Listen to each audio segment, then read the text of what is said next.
And we need to awaken our people from the slumber and of believing that they have arrived. And the system has actually transformed them to where they are today.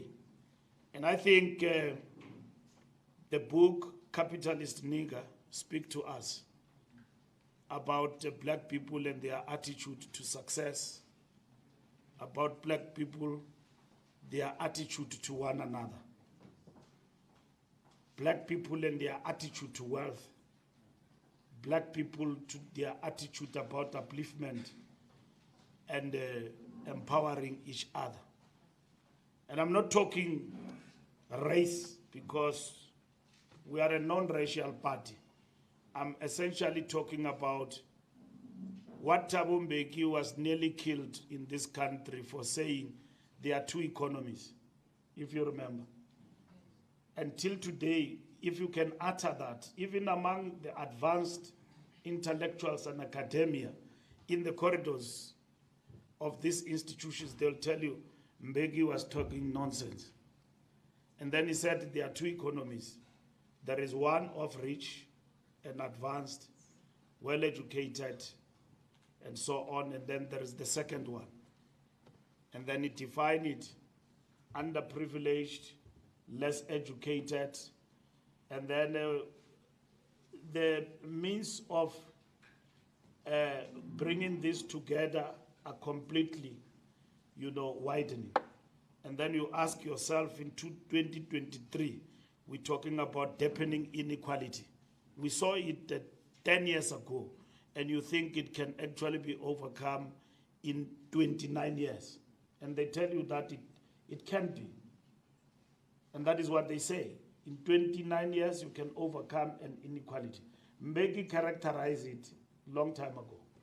And they said that that is an Achilles heel of this nation. They said, no, that's not the problem. And then here we are as blacks, we believe that things could have changed even for better. Yes, coming into power and at the same time not doing other things that we're supposed to do, it comes with the responsibility of accountability, which is important.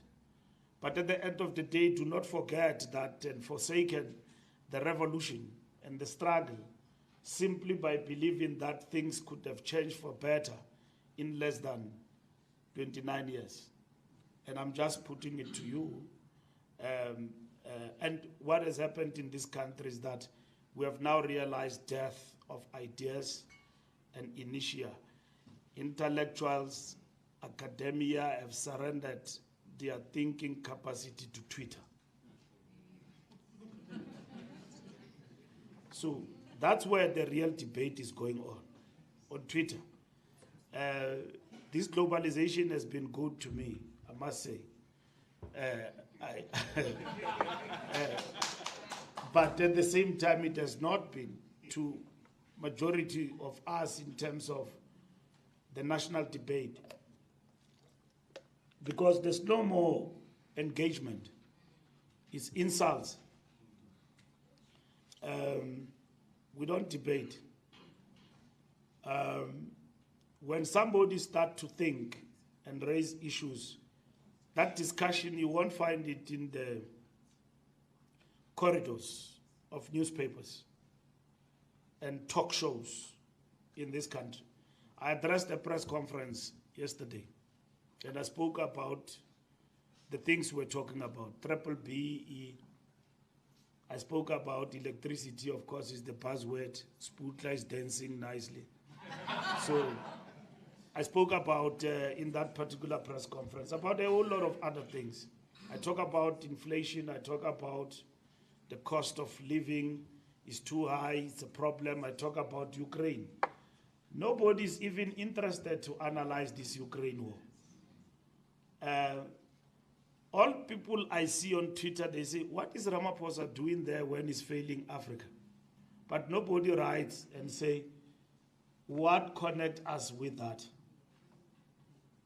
And then African leaders, they go for the first time after so many, and I said that to my president, you brought some hope you guys in France, when you spoke for once with one voice. Whether that voice anyone can agree with it, I just liked it.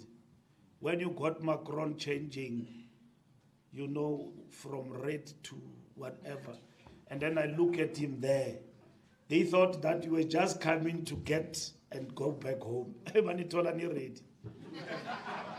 It was not nice, man. I'm sure he regretted. Where was I bringing these niggas here and all of that? And then they were on point. It is as though they caucused, and they did not. So that was a great inspiration from our leaders. And then I said, no, there is a future here. So I'm saying this, you know, things that are happening in the national debate in our country, where we have all surrendered our thinking capacity and everything to Twitter. Elon Musk is improving a lot from 140 characters to at least try to. If you want to analyze and engage, it's Facebook, but Facebook, you realize you're dealing with another mass. So, so who's driving the national debate in the country? Who? Where we sit and engage and challenge each other outside insults and say, what are we talking about here? What are the issues we're talking about on any other matter that come to the fore in terms of South Africa? So I'm there, and then I present all these things. I'm certain that this press conference is going to be hot. And actually, myself, I must be prepared to represent the ANC here. Hey, I'm coming with big stuff here. The economy, what is really in our houses, where we walk, what we eat, how we feel. There's going to be fireworks here. We are live on television. Bafika bandibiza nge-branch ye-ANC yase Western Cape. Bandibuza nge-Youth League, end of the conference. Hey, SG, the conference of the Youth League, they say you did this and that. I said, these things I just talked to you about are not important. I mean, they are not of interest to you and the country which you must inform. You want South Africa to debate who's elected and how at the Youth League conference. How does that change the price of bread on Monday, that Colin is a president of the Youth League? It doesn't. And the cost of living and all of those things, where are we heading to? We get called to debates. When we get there, there's another one, I think today, Mahlengi attended News 24. They want me there to go and speak. News 24, big debate. On the topic is about coalitions. What's going to happen next year? Are you really going with Malema? Even this debate about coalitions is shallow. Shallow. Do you go with DA or with EFF if you drop below 50% in South Africa? That's the question you are asked, coalitions. It ends there. You are either with Malema or if you drop. That's the debate. So these discussions are not there. So we don't get called as politicians who represent political parties to be engaged on political discussions and to be judged fairly on the basis of what we present in this discussion about where are we taking, Mbalula, where are you taking the ANC to? Okay, we get called, we appreciate, we appreciate the airtime. Whether the airtime changes how you think about us, I don't know, but we do appreciate to be on TV from time to time. And when you get there, you've got to be asked. Now, I sit in an interview with a British person called Hard Talk. It is really hard talk. And then I come to South Africa, I'm asked about the branch. And then I then realized what happened. From that British man who was very harsh, but really taking me to task, that I must prepare, I must be ready. And then I come home, and then I ask, what went wrong? And all of that. So I'm saying, globalization has been good. We can connect with friends everywhere in the world. We can have smart gadgets. We can be good like that. But at the end of the day, it has also done us a disadvantage that we no longer read newspapers, we no longer write, we no longer engage in public debate. Because it's easy to wake up and answer a person in a paragraph or two on Twitter, and then they insult you back. And very few will be interested in what you say, and it's gone. And then all what they are interested in is the looks. And I realize the people who post their looks, they get a good audience. But when you come, you try to think, that thing doesn't happen. And everywhere else. And then this thing, Kutiwa, is working, and so on.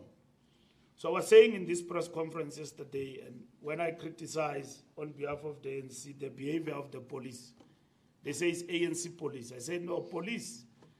Now I'm coming to the topic. The police cannot brutally act like that within the state. And then somebody, for political reasons, now try to define the party as separate from the state and say, no, somebody who argues for that. He says that these things are combined. It's ANC.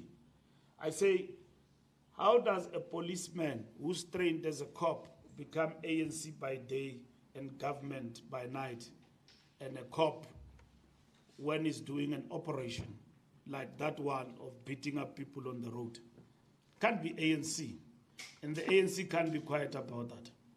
And I'm happy today that those police have been suspended, and they must account, and that IPID will investigate and make a determination. So, South Africans, nobody was engaging with that point from trying to understand what is the role of VIP protection.